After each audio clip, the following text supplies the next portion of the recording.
Has this ever happened to you?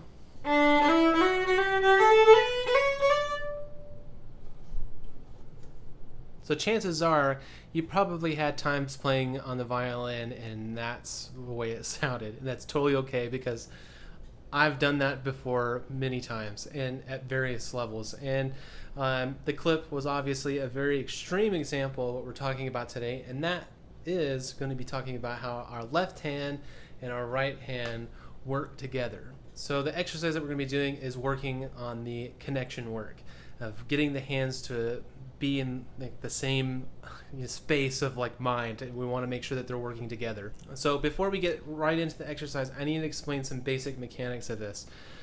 Check out this clip, and I want you to notice how my left hand and my right hand are working together.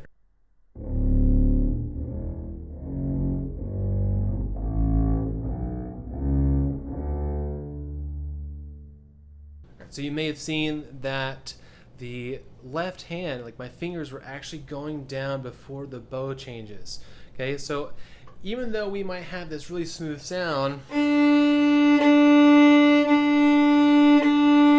it sounds like there's always a sound being produced out of there, at the end of every bow change, your sound technically stops because the motion of your down bow has to stop for the up bow to start. So during that time, in that little tiny little space of during that bow change, we need to have our fingers going down. So this exercise is basically a way to slow it down and show that space that's between bows. And that's almost how I think about it. Is like we're working in slow motion to get those fingers down before we change bows. So I have to demonstrate this in two ways: in a scalar pattern and an arpeggio.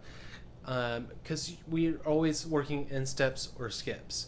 And I won't be doing any shifting in here just to keep this as simple as possible as it sits right now. You can absolutely add a whole lot of stuff to this exercise. That's why I love this exercise, and it's a great way to improve your sound in a very, very, very short amount of time, and I love it. So what I'm going to work on first is the D major scale. I'm going to do one octave so we can save each other some time. So this is the D major scale that we're going to be working on.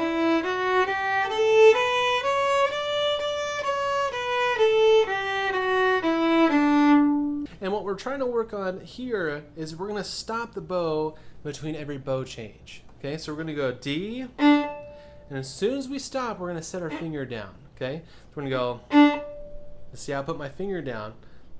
So,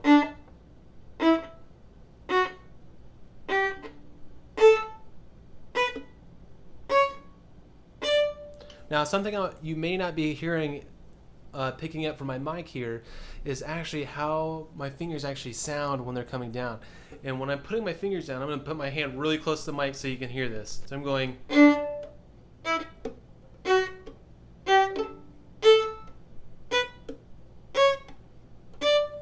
So when I'm putting my fingers down, I'm not pinching. Okay, don't pinch with your fingers and your thumb because that's going to create a lot of tension.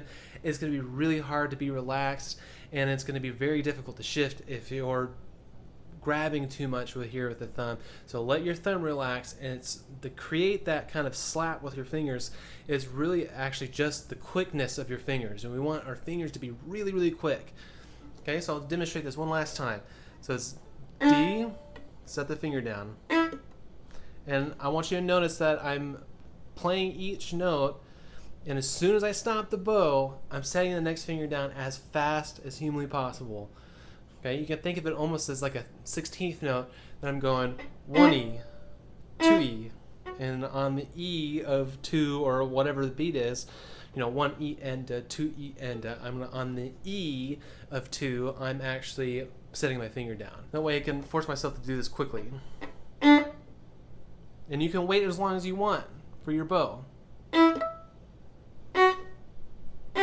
what I recommend for the string crossings here is to set up your fingers, whatever finger that you might have going on the next string. So for this instance, I'm going to use my fourth finger. So I'm going to set my fourth finger down so I can get my first finger. So as soon as I play my A for the string crossing, I'm going to try to get my first finger down right here, ready for the B.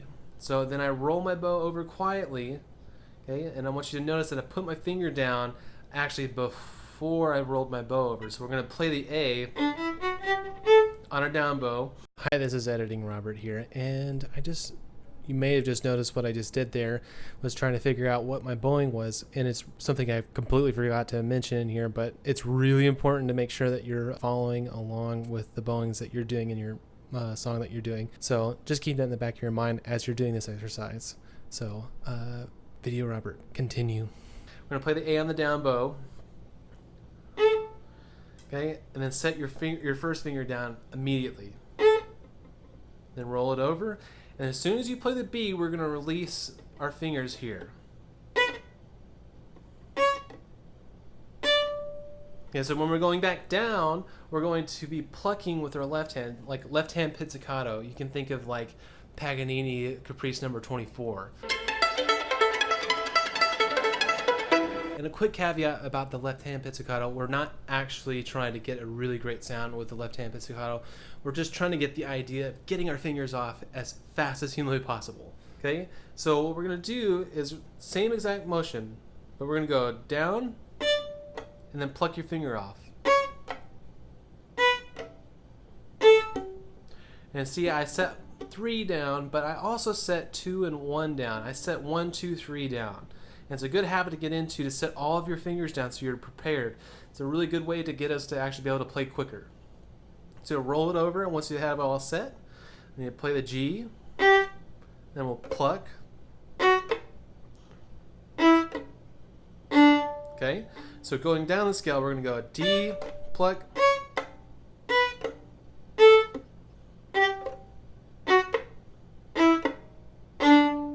this is the exercise going both up and down.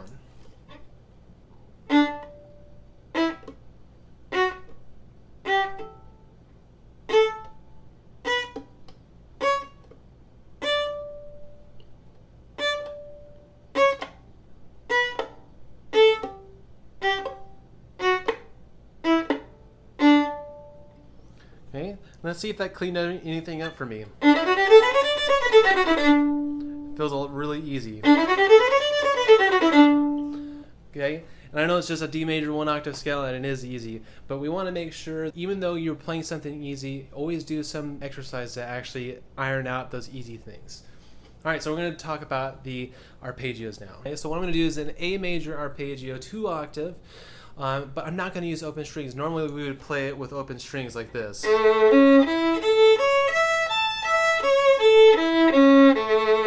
So this will basically be what we're doing.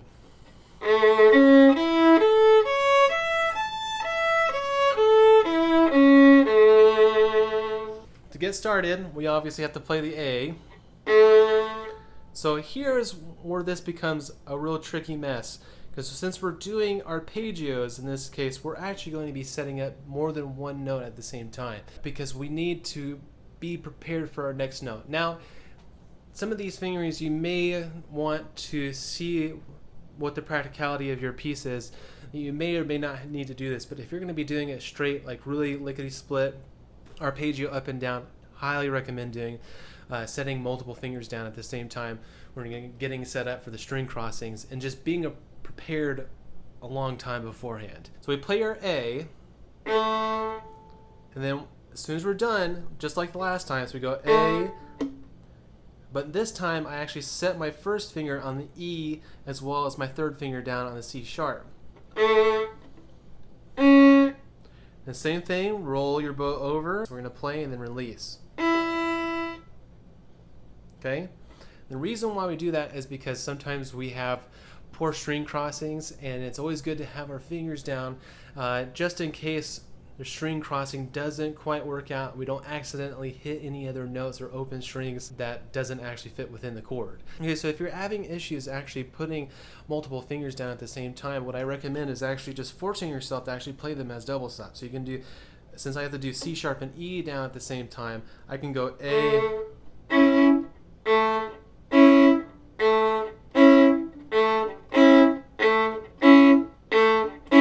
and you can work on getting it in tune. Some of those weren't actually in tune, but we want to make sure that you're working on that intonation.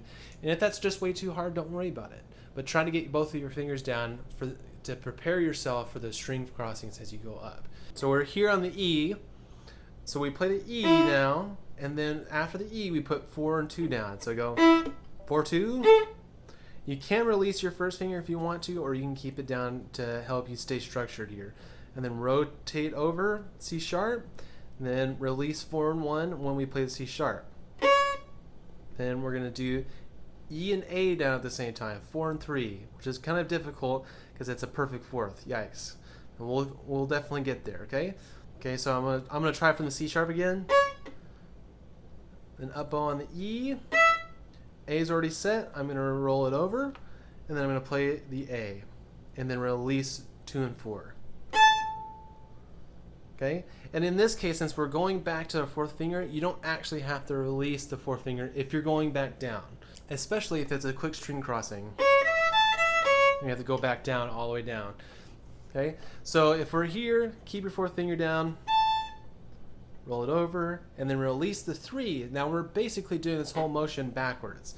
And remember, now that we're releasing fingers, we're actually doing that left hand pizzicato. And again, don't worry about it being super duper clean in terms of pizzicato and hearing the note perfectly clean.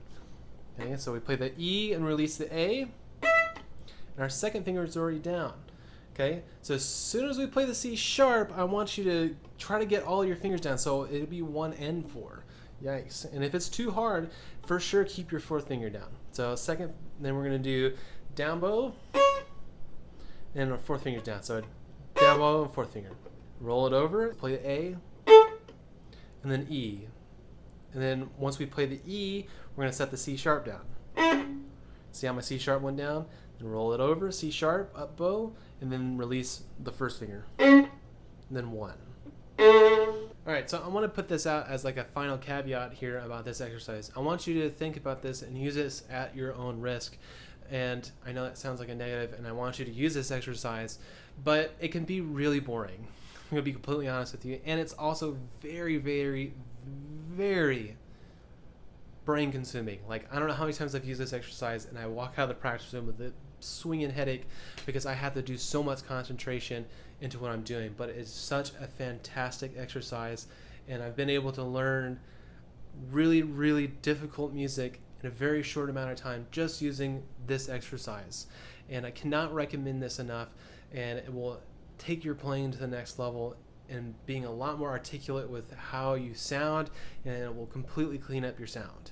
Alright, so that wraps it up for today's video, and I just want to say thank you so much for checking out this video, and I hope it's helped you, and I hope I'm clear on getting some of this across to you. But I'm making my way around this whole format of teaching here on YouTube, but I've really been having such a blast putting these videos together and editing and coming up with other ideas and just giving them to y'all. But please consider subscribing to the channel if you want to stay up to date with the videos that I do. I post violin tutorials as well as violin and guitar covers every Monday.